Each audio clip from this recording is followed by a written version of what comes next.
Does Marvel Animation have yet another hit? Welcome to Retcon.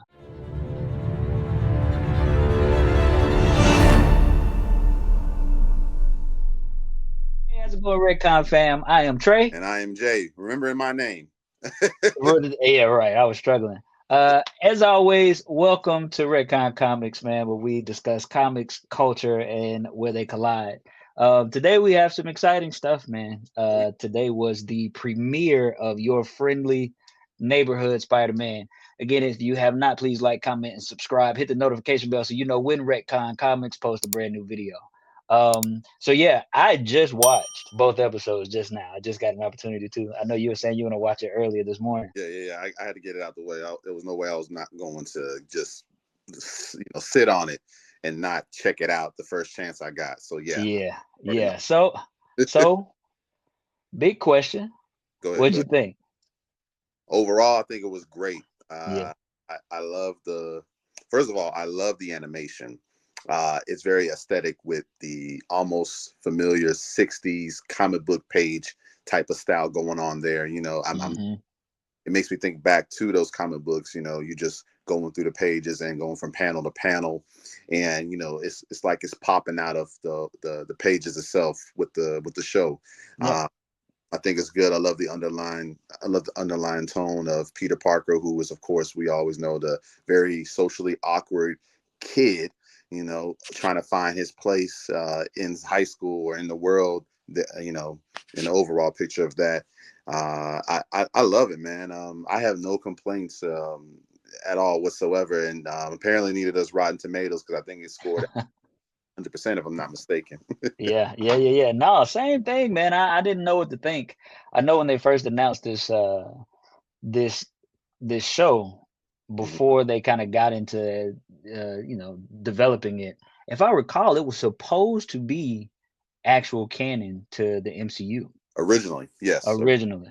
yeah. And then at some point they changed that, Hmm. which really brings me to this point. Yeah. Um, what did you think about the tie-ins? Because this is supposed to be an alternate timeline now. Correct. And in the first episode specifically, Yeah. it really tied into Captain America Civil War. I thought it was very clever Yeah. because if you watch the first episode and then you look back to Captain America: Civil War, you're going to see the similarities and the differences as they're Yeah. combined. Like for example, you have, of course, the biggest difference is Norman Osborn is at Aunt May's house as opposed to Tony Stark. You know Yeah. what this dubbed as the timeline, right? Hmm. Everything else kind of leading up to it, like he sees the car, outside, like this is a lavish car. What this doing in my neighborhood? Yeah. Taking of it, and the music also is the same as when Peter in the Sacred Timeline, he was coming from finding some trash goodies of the Yeah. technology variety, coming in and with the headphones and everything, the music plays the same, and I really like that they're letting it's not it's subtle, but it's not subtle. This is not the same. Yeah. So we put that in there. I think it was like really good tidbits for us to eat off of, and it helps get everybody ease into that alternate timeline, right? And then of course it's really going to be a big impact with Norman Osborn. I mean, for everybody who is not knowledgeable as far as the Spider-Man mythos is concerned, Norman Osborn is a big villain in Spider-Man history, and I'm interested to see if he will take that turn in this series, or if they're going to just have him toe the line as sort of like a mentor to Peter Parker, as Tony Stark was for him in the Sacred Timeline. Yeah. I'm interested to see that too because at the end of the second episode, we see that he knows Peter Parker is Spider-Man. Yes. So I'm curious to know if he's going to be a mentor or if he's going to be a villain. Mm-hmm. Really, the thing that tipped me off was he caught the car at the bus. Yes. That was the point that tipped me off. I was like, up 3,000 pound car, and that's what Tony showed him. So that was Yeah. the first thing that really tipped me off to it, and Mm-hmm. I thought it was really cool. I thought it Yeah. was yeah, it was pretty cool. I caught something though when they were fighting in the alley. Yeah, yeah, and they were streaming live. yeah, yeah, Somebody posted, "You got beat up by a guy wearing hockey pads." yeah. No, what? I missed that. Okay. Yeah, and of course, Dark I'm Knight. not wearing hockey. Yeah, I'm not wearing hockey pads. So even they know who the best is, right? They acknowledge That's who dope. the best is. That I was mean, I mean, here you go. Look, they know who. It could have just been a simple, hey, let's go ahead and put that in there. Like be clever. Like we know the DC universe is out there. I mean, okay, best in the DC universe. Spider-Man is arguably the best in the Marvel universe, right? Yeah, I would say he's the best in the Marvel. But I think what it really signified is that the writers know who the best is. Okay, Period. so we're gonna move on because we could talk to that ad nauseum, right? Ad nauseum, man. Ad nauseum. One of the things that shocked me early was when he and Lonnie kind of befriended each other. Right. And Which it then was shown in the comic books. Yep. yep, he and Lonnie befriended each other, and immediately when Lonnie turned around to walk home, Yes. That first was thing I said was, "All right, he lives in the hood." Number one, right. that's where he's going. But then you actually started to see it got heavy a little bit. Yes, I appreciated that. I think sometimes these shows shy away from that type of element, especially animated shows. The Yeah. last animated show I can think of that got heavy into something like that was the old school X-Men '90s show, and it was that Yeah. where it was it was playing on the Days of Future Past, and you got Bishop and Wolverine and Storm. Hmm. They're in the bar, and then they're dealing with racism in that episode. I'm like, what? This is a Saturday morning kids show. I don't remember this Yeah. at all. But then again, we young. It goes right over our head. We ain't thinking about that. Yeah. And I guess I don't want to know. I don't know. Let me ask you. That's a good segue. So, because if I'm not mistaken, the voice actor for Peter Parker, he had said some things about how he was good. He was happy that the show wasn't annoying and woke. Hmm. And so, like, first off, from your perspective, what does woke mean? Like, what Bro, is I give up. I the don't know. I give up. Like, I know what it's supposed to mean, but yeah, at some point it was kind of commandeered, and I don't know what it means now. And to be honest, that's really what threw me off because I was thinking the same thing as I'm watching. yeah, yeah, Like, it's a lot of diversity, right? absolutely. Um, This w- gender flips, like Carla Connors instead of Kurt Connors, right? yeah, No, yeah, yeah. Blizzard. So And not only did they flip her to a woman, but she's a woman of color, that part, right? And that so, that and part, I'll be honest, when I read that he said that it wasn't annoying and woke, immediately I kind of rolled my eyes a little bit. yeah. Like, what do you mean? Yeah, No, what do you mean? What do you mean? But it was refreshing to me that what I thought he may have meant is not exactly what he meant. right? Um, Why because I want to make sure I have an understanding what is woke meaning in this climate nowadays, because some people try to I guess there was some like maybe some minor backlash because he said what he said, but I didn't judge because I don't know what it means anymore, right? And so as I'm watching the show and I'm seeing Lonnie walk home and the police officer, the squad car is just creepily tailing him, and then until they leave him alone. I'm like, okay, I mean, but that's real, like that's real. yeah, that And it happened. and to me it played on the neighborhood um title of Your Friendly Neighborhood Spider-Man, because I wouldn't have, again, he is in the neighborhood. I mean, he's in Queens. I mean, you Yeah. got there's hoods in Queens, right? I mean, so the fact that and then I love the part about where he webbed up the lady who stole the money from the vendor, the guy in the store. But he wasn't all about, okay, let's call the cops. Like, this woman was down on her luck, and it really plays to Spider-Man being, friendly neighborhood person, and I Yeah. think we're going to get more of those neighborhood elements as the show goes on and progresses. So, I'm all for it. Like, I'm happy that they showed that. Like, don't shy away from that stuff because it's real. It's real life. Why not? Yeah, yeah, it's real. I mean, not even just that. I mean, just to take it a little bit deeper, maybe I'm digging, Mm. but it was a black store owner. The Yes. woman who robbed him was a white woman. Yes, yes, When yes. Lonnie got on the train, there was a lady and her kid. Yeah. They decided not to sit next to him. Thank you for pointing. Yeah, like it was also, the dichotomy of you can be the star athlete in your high school, Yes, thank you. You on it. right? You on And it. and still be in that situation where you're still facing those kind of obstacles in life. And Right. so, yeah, to your original point, I what I think he meant by woke is that um it didn't feel forced. Okay. Bet. Bet. It didn't feel forced. It just feels like a world. It feels like a world that kind of is dealing with what we would consider real issues, but it just feels like part of the narrative, right? Even from Norman Osborn being black, right? I didn't know what to expect, but it didn't. He was Norman Osborn with 360 waves, like he always had. Which can justify him wearing a wave cap now. Exactly, and that's what we need to see is the wave cap, Yeah, yeah.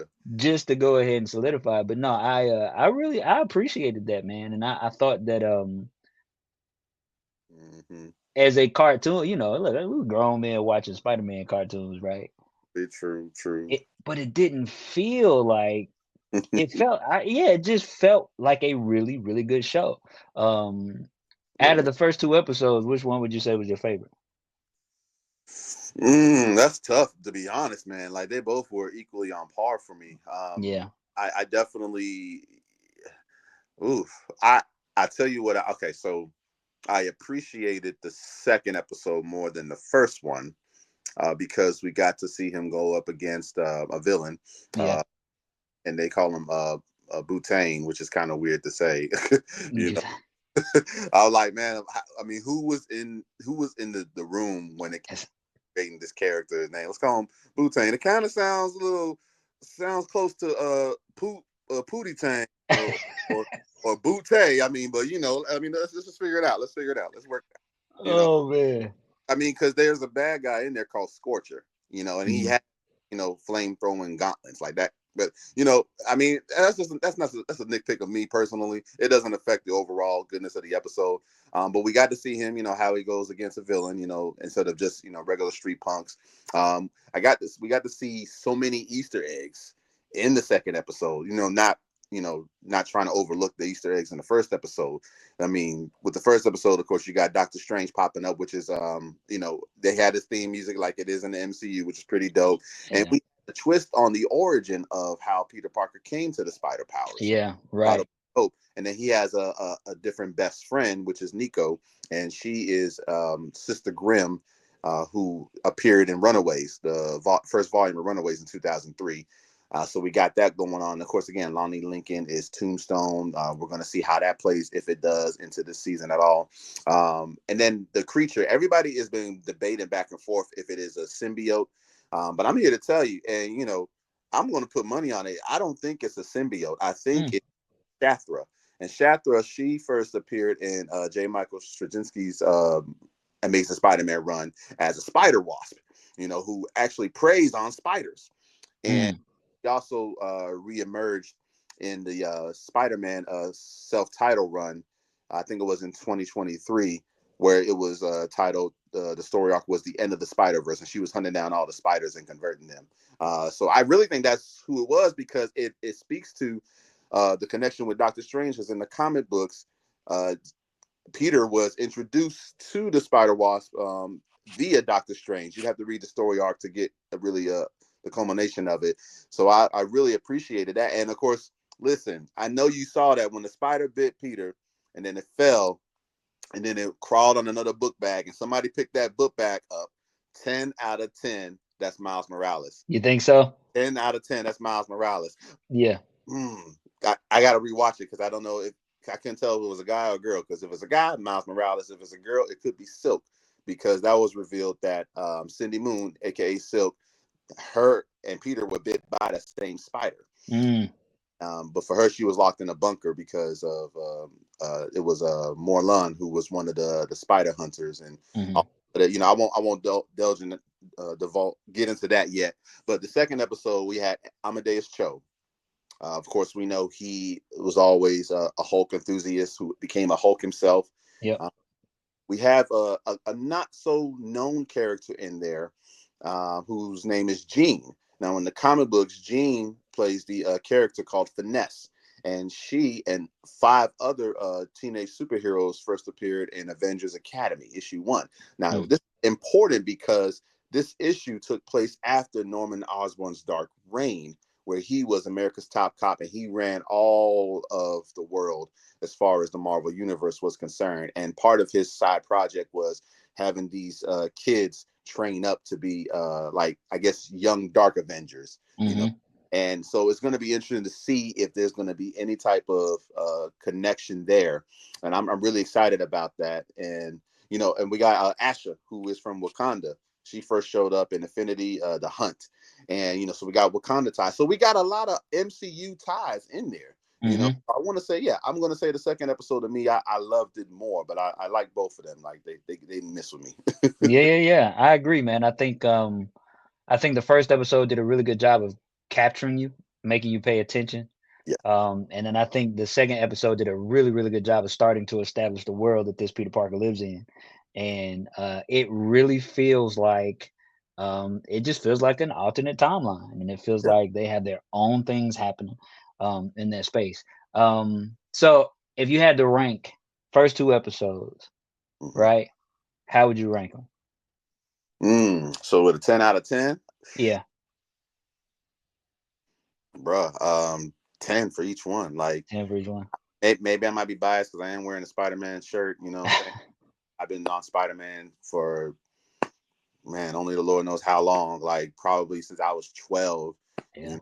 But I mean, there's wrong ways to do Spider-Man because you think of and when the first Spider-Man movie came out, with Sam Raimi being the director, they had an MTV Spider-Man animated show that kind of tried to play off of the first movie, and you know, I mean, it wasn't all that good, you know. Yeah. You know, let's just be real. It was kind of trash, you know. So Yeah. there's wrong ways to do Spider-Man, but this is definitely not one of them. So yeah, 10 out of 10 for each episode. Yeah, I'll go 8 out of 10. Only reason I'm going 8 out of 10 is because I'm interested to see what's coming. So I'm trying to give myself some room here. So as we move forward, I Okay, got some space. sure. But if it'd be 10 out of 10. If it wasn't for that, it'd be a 10 out of 10, man. I think, listen, I'm a huge Batman fan, right? And the Cape Crusader came out on Amazon Prime, and I liked it. I liked it a lot, but I prefer this so far. I like this better than I like the Cape Crusader. Whoa, y'all Yeah, heard it first. yeah. Because I'll tell you, even like the gender swap and all of that stuff, it wasn't as jolting for me with the Spider-Man stuff as it was for the Batman stuff. You know, the Penguin, she's Oswalda Cobblepot and stuff like that. So that immediately that threw me off a little bit more than this. But so far, man, I'm excited to see what's coming. Oh yeah, absolutely. Oh, and then definitely a mention of Bentley Whitman, who plays the Wizard, who is usually a Fantastic Four villain. So I knew there was another little Easter egg that I really enjoyed. But he had a presence in the Ultimate Spider-Man cartoon as well. So I guess, you know, again, there's a lot of moving parts that all work together to make this show really pop off. And I'm really interested to see, because with Civil War in the Sacred Timeline, we know that you know, Iron Man and Cap were beefing.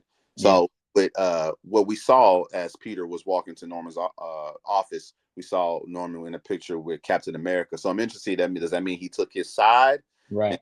Iron Man's. I mean, I think honestly, story wise, that would make more sense because Norman Osborn is you know, he's a big wig as far as the tech industry is concerned, just as much as Iron Man. I mean, Iron Man is richer, but you know, Norman Osborn was never small pennies. You know what I'm saying? Right. In some cases, Tony was competition to him, so it makes sense for him to side with Cap on this.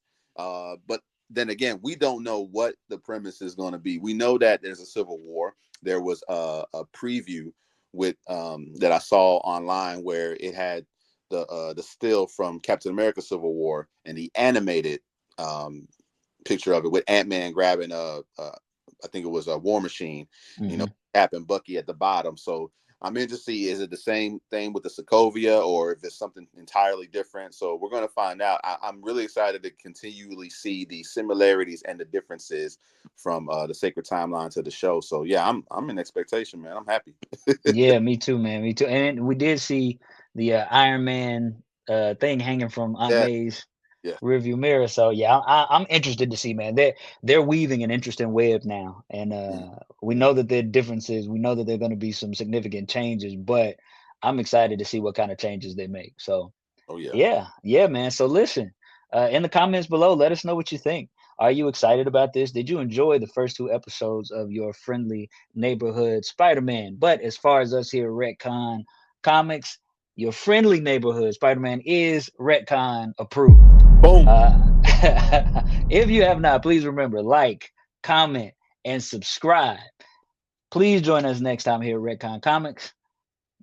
As for now, see you later, and God bless.